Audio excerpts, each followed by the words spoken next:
So today we are going to start one model auxiliary word can. Okay. can म्हणजे काय मराठीमध्ये आपण त्याला और हिंदी कुछ कर सकते हैं। कोई लड़की होगी तो वो कहेगी मैं कुछ कर सकती हूँ, कोई लड़का होगा तो मैं कुछ कर सकता हूँ। इस प्रकार का भाव व्यतीत होता है। और इस कैन के द्वारा we can express the physical ability. हम किसी भी शारीरिक क्षमता को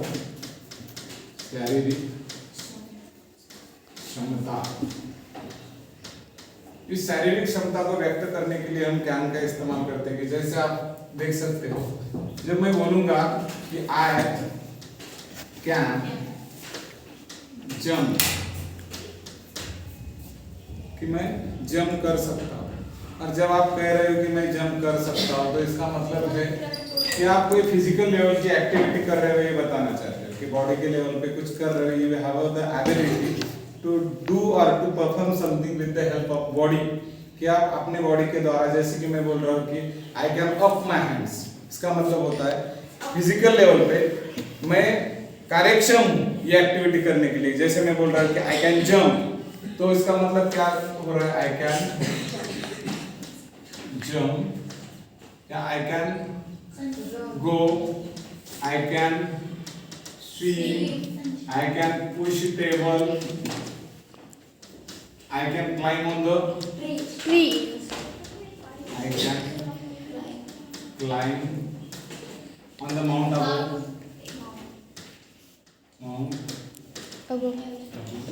So with the help of can we can understand that the subject can do something with the help of body. Subject can perform something with the help of hand. I can clap. What does it mean? कि I am using my hands. It means I have a hands and with the help of hands I am doing something. कि मैं कुछ तो कर रहा हूँ अपने body के द्वारा। अब हम कभी-कभी क्या करते हैं, कुछ ऐसी बातें करते हैं कि जिसका मीनिंग आप फिजिकल एबिलिटी भी आता है और मेंटल एबिलिटी। जैसे कि I can speak का मतलब I have a mental ability कि मैं बोलने की क्षमता रखता हूँ at the mental level, मुझे समझ में आता है मैं क्या बोलूँ। और दूसरा मतलब आता है I can speak, it means that I have a vocal cord, कि आप फिजिकली यहाँ पे कैपेबल हो बात करने के, आपका गला अच्छा है, ऐसे आप कहना चाहते हो। कोई फिजिकल प्रॉब्लम है नहीं मेरे पास। अगर कोई आदमी बोल नहीं सकता तो उस आदमी को आप, वो आदमी क्या बोल सकता है, मतलब कि उसके पास कोई फिजिकल प्रॉब्लम है तो नहीं बोल सकता हो। तो आप कह रहे हो कि that person can not speak, इसका मतलब है उसके पास बोलने के लिए वैसी फिजिकल एबिलिटी नहीं है। या फिर मेंटल लेवल पे वो कुछ बात कर सकता है तो आप बोल सकते हो कि वो बात कर सकता है। जैसे आप, मैं बोल रहा हूँ मुझे अंग्रेजी भाषा आती है तो मैं बोल रहा हूँ कि I can speak English language, तो कहने का मतलब है कि मेरा गला अच्छा है इस वजह से भी मैं बोल सकता हूँ। एक कि मैं कितने दिनों से हॉस्पिटल में था, ओके, और आज उस दिन मेरा गला खराब था और आप आ गए, सर आपका गला कैसा है? मैं बोल रहा हूँ अच्छा है, आई कैन स्पीक नाउ, इसका मतलब है कि मेरा गला अच्छा है। यहाँ पे कुछ हुआ था तो अभी अच्छा है, तो आप फिजिकल एबिलिटी बता रहे हो। अब ये देखिए, दूसरी बात व्यक्त करने के लिए आप मेंटल एबिलिटी, इसका मतलब होता है कि मानसिक क्षमता बात कर रही है। अब आप जानते हो कि मानसिक क्षमता क्या होता है, कि the subject can perform something with the help of a mind, कि माइंड के बेस पे कुछ आप कर रहे हो एक्टिविटी। जैसे कोई बच्चा मैथ सॉल्व कर रहा है तो मतलब होता है वो बिना माइंड के कुछ सॉल्व कर सकता है? नहीं कर सकता। इसलिए हम बोल सकते हैं कि I can solve a puzzle, कि कोई क्यूब दिया है, कोई पजल दिया है, कोई मैथ का प्रॉब्लम दे दिया है। अब देखो ऐसा होता है, किसी बच्चे को मैंने बोल दिया बेटा ये प्रॉब्लम सॉल्व कर दे, या टीचर बार बार बोलते हैं बच्चों को कि क्या आपको कोई मैथ का प्रॉब्लम समझ में आ गया?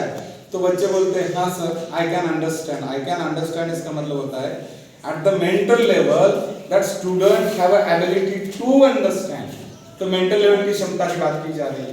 अगर मैं बोल रहा हूँ कोई अंग्रेजी लाइन और मैं उसका मीनिंग बता सकता हूँ आपको, इंडिया इज माय कंट्री, तो ये अंग्रेजी में लाइन है, तो इस बात को अगर मैं समझ रहा हूँ अपनी लैंग्वेज में तो मैं बोल सकता हूँ आई कैन अंडरस्टैंड, इसका मतलब है मेंटल लेवल पे मैं समझ रहा हूँ।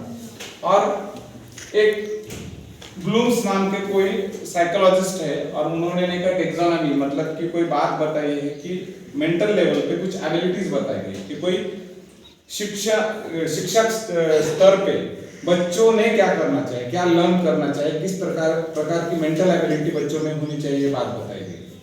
और इन्होंने जिस प्रकार से इस बात को बताया, इतने सही ढंग से बताया है कि आप ब्लूम्स की थ्योरी जब नेट पे सर्च करोगे तो आपको पता चलेगा कि एक बच्चों में यही एबिलिटीज होनी चाहिए, हर बच्चों में यही एबिलिटीज होनी चाहिए।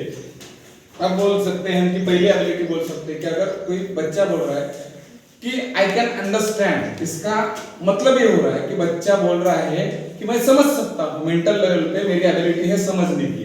और समझ क्या सकता हूँ, आई कैन रिकॉग्नाइज और रिकॉल द फैक्ट्स, कि बच्चों को आपने कुछ फैक्ट्स बताए हैं दुनिया की, कुछ बातें बताई है, और अगर वो बच्चा आपको घर से यहाँ आने के बाद बता रहा है कि sir I can recall it, ये सन है, ये मून है, इसे फिश कहा जाता है, तो वो बच्चा रिकॉल कर रहा है, रिमेंबर कर रहा है। इसका मतलब वो बच्चा बोल रहा है sir I can remember it, तो कंसेप्ट को रिमेंबर कर रहा है। इसका मतलब होता है अगर कोई बच्चा मेंटल लेवल पे कंसेप्ट कर रहा है, इसका मतलब उसकी मेंटल एबिलिटी है।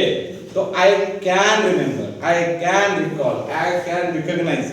अगर कुछ साल पहले कोई आदमी आपको मिला था और अचानक से 10-12 साल के बाद आपको मिल रहा है, आप क्या बोल सकते हो?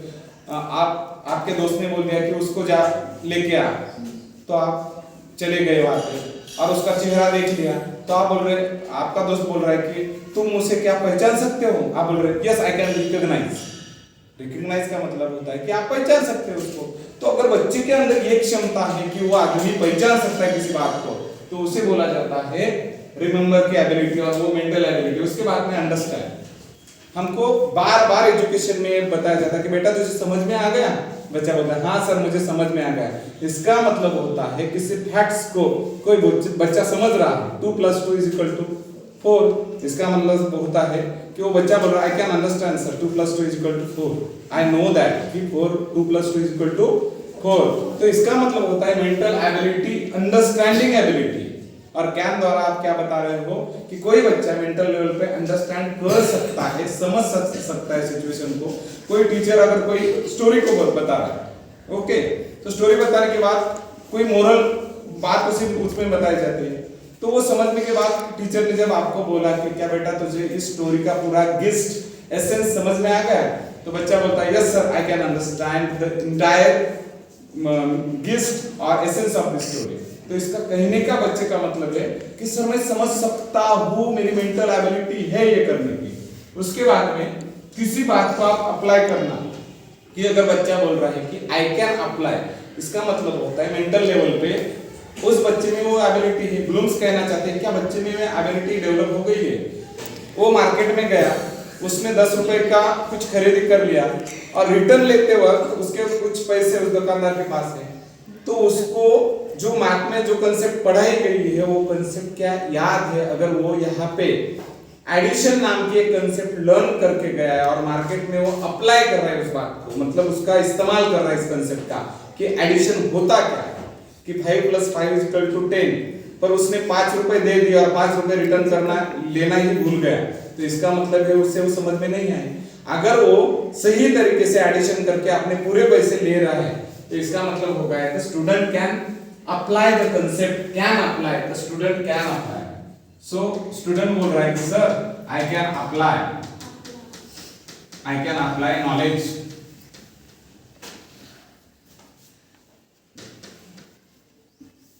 या इंफॉर्मेशन। उसके बाद में आई कैन अंडरस्टैंड, मैं समझ सकता हूं। उसके बाद में आई कैन रिमेंबर, कि मैं किसी बात को याद कर सकता हूं। उसके बाद में आई कैन एनालाइज, किसी भी इंफॉर्मेशन को अगर आप एनालाइज कर रहे हो तो इसका मतलब होता है किसी बात को आप ब्रेक कर रहे हो। मतलब कि अगर कोई इंफॉर्मेशन दी है कि मैंने आपको बोल दिया कि यहाँ पे एक जगह पे नंबर्स लिखे और अल्फाबेट लिखे, मैंने बोल दिया, can you understand this information और can you analyse this information. आप क्या करोगे कि नंबर एक जगह पे कलेक्ट करोगे, अल्फाबेट एक जगह पे कलेक्ट करोगे, तो बच्चा बोल रहा है कि sir I can analyse this information, कि नंबर एक जगह पे कर सकता हूँ और अल्फाबेट्स एक जगह पे कर सकता हूँ। तो एनालाइज करने का मतलब हो रहा है कि ब्रेक इनटू पार्ट्स, छोटे छोटे दो पार्ट कर दिए नंबर के और अल्फाबेट्स के। तो कहने का मतलब हो सकता है अगर स्टूडेंट बोल रहा है आई कैन एनालाइज, तो किसी भी इंफॉर्मेशन को आप तोड़कर अलग अलग जगह पे कलेक्ट कर रहे हो, तो इसका मतलब होता है यू कैन एनालाइज। तो स्टूडेंट में एजुकेशन सिस्टम बोल रहे हैं कि बच्चों को मार्केट में जब जा रहे हैं, पूरी जिंदगी में जब दिन ब दिन जो पूरे दिन में जो काम कर रहे हैं, तो उन्हें एनालाइज करना आना चाहिए। जब कोई बच्चा कैपेबल होता है एनालाइज करने में किसी इंफॉर्मेशन को, इसका मतलब है कि एजुकेशन सिस्टम ब्लूम्स की जो बात कर रहा है ब्लूम्स, कि किसी बच्चों की क्षमता मेंटल ये होनी चाहिए कि उसे एनालाइज किसी बात को करना आना चाहिए। अगर कोई बच्चा ये नहीं कर सकता, इसका मतलब उस बच्चे ने एजुकेशन लिया ही नहीं कि उसको एनालाइज इंफॉर्मेशन सिर्फ यही नहीं, तो आपको हर बात में एनालाइज करना आनी चाहिए, कलर्स को अलग अलग करना आना चाहिए। आप किसी फ्रूट को और किसी दूसरे पत्तों को अलग करते आना चाहिए। अगर आप इंफॉर्मेशन को अलग अलग कर सकते हो, तो इसका मतलब है you have that kind of ability. उसके बाद में स्टूडेंट को इवैल्यूएट करना आना चाहिए कि judging the value of ideas. अगर कोई बच्चा, अब आपको पता है आप सबको इवैल्यूएट किया जाता है, आपका मूल्यांकन किया जाता है। इसका मतलब होता है कि कोई बच्चा बोल रहा है सर मैं अच्छी बात और बुरी बात इस बात को समझ सकता हूँ, इसका मतलब होता है कि उस बच्चे में वो क्षमता है इवैल्यूएट करने की। आई कैन इवैल्यूएट, इसका मतलब होता है वो बच्चा मूल्यांकन कर रहा है कि ये लड़की अच्छी है, ये लड़की बुरी है, सर इसमें ये बात है, इसमें ये बात है। तो आप एनालाइज करने की क्षमता हो, क्या होता है कि आप पूरे इंसान को देख लेते हो, उसमें अच्छाई या बुराई या सारी मेरिट्स और डिमेरिट्स दोनों को देख लेते हो, और उसके बाद में आप उसको क्या कर सकते हो, इवैल्यूएट। और ये मेंटल एबिलिटी होनी चाहिए। जब बच्चा या टीचर बोल रहा है कि मैं बच्चों में इवैल्यूएशन कर सकता हूँ, I can evaluate the students, इसका मतलब होता है मुझे बच्चों में पता है कि इसमें ये बात है, इसमें ये बात है, इसमें ये बात नहीं है, इसमें ये बात नहीं। तो बच्चों में इवैल्यूएट करने की क्षमता टीचर में है। उसके बाद में क्रिएट, आप क्रिएट करते हो combine parts to make a new goals. जब आप बोल रहे हो कि I can create something, create का मतलब होता है जब कोई साइंटिस्ट हो, कोई फोटोग्राफर हो, या कोई जब आप कोई पेंटिंग बनाते हो, या कोई एक्टर है, किसी नए ढंग से पुरानी इंफॉर्मेशन लेके कुछ कोई अलग प्रकार के एक्ट करता है, तो उसे बोला जाता है कुछ क्रिएट करना। और आप जब भी देखते हो ये एक्टिंग करने वाले लोग, साइंटिस्ट लोग क्या करते हैं, कुछ नए बातें करते हैं, पुरानी इंफॉर्मेशन जरूर लेते हैं पर उससे क्या करते हो, नई बातें क्रिएट करते हैं। उसे कहा जाता है, जब साइंटिस्ट बोलता है आई कैन क्रिएट, तो इसका मतलब होता है कि that person is trying to do something new. Information पुरानी है पर वो क्रिएट कुछ नया करना चाहता है। और नया क्या किया जाता है कि आप जब देखते हो कोई लड़की अगर रंगोली बनाती हो और उसने समझो हटके कोई नई रंगोली बना दी, पुरानी यूट्यूब पर देखकर ऐसे नहीं, कुछ नई, तो उसे कहा जाता है क्रिएटिविटी। तो उस लड़की में वो लड़की बोल सकती है sir I can create something new rangoli, I can create new rangoli. इसका मतलब बोल रही हो कि मुझ में कुछ नया करने की क्षमता है। साइंटिस्ट नई नई बातों की रिसर्च करते हैं, नई नई बातें बना रहे हैं सोसाइटी में, तो इसका मतलब है कि that person can do something new, तो उसे बोला जाता है क्रिएट करना। तो इस प्रकार से remember, understand, apply, analyse, evaluate और क्रिएट, ये एक साइकोलॉजिस्ट है या फिर उसे क्या कहा जाता है, आप ब्लूम्स की टैक्सोनॉमी बोली जाती है, और उसके द्वारा आप क्या कर रहे हैं, मेंटल एबिलिटी एक्सप्रेस कर रहे हैं। तो इस प्रकार से हमने क्या देखा है, फिजिकल एबिलिटी को देख लिया है, मेंटल एबिलिटी को देख लिया।